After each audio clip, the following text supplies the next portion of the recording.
Hello అండి. ఎప్పుడు రెగ్యులర్‌గా కూరలు కాకుండా ఎప్పుడైనా ఫాస్ట్‌గా లంచ్ బాక్స్ పెట్టాలి అన్నా, లేదంటే ఈవినింగ్ అన్నం తినాలని లేదు, కొంచెం స్పైసీగా తినాలి అనుకున్నప్పుడు సింపుల్‌గా ఈ రైస్‌నైతే చేసుకోండి. స్టవ్ మీద పాన్ పెట్టుకొని కొంచెం నెయ్యి, ఆయిల్, ఇందులోనే ఉల్లిపాయలు, పచ్చిమిర్చి, క్యారెట్, క్యాబేజీ అలాగే కొంచెం పుదీనాను వేసుకున్నాను. మీకు నచ్చితే ఇంకా వెజిటబుల్స్ అన్నీ కూడా యాడ్ చేసుకోవచ్చు.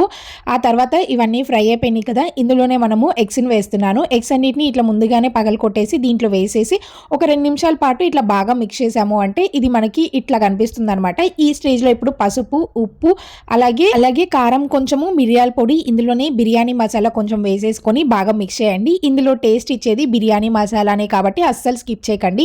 గరం మసాలా అయినా కానీ యాడ్ చేసుకోవచ్చు. ఒకసారి బాగా మిక్స్ చేసుకోండి. హై ఫ్లేమ్‌లో పెట్టేసుకొని ఇప్పుడు అన్నం వేసేసుకోండి. దీన్ని బాగా కలిపాము అంటే మనకి ఎంతో టేస్టీ అయిన సింపుల్ రైస్ అయితే రెడీ అయిపోతుంది. దీన్ని మనము ఎగ్ రైస్, మసాలా రైస్ నచ్చిన పేరైతే పెట్టుకోవచ్చు. పేరుతో ఏముంది, టేస్టీగా, హెల్తీగా ఉంది కాబట్టి హ్యాపీగా తినేయండి. మీకు నచ్చితే ఉపయోగపడే వాళ్ళకి షేర్ చేసి లైక్ చేయండి.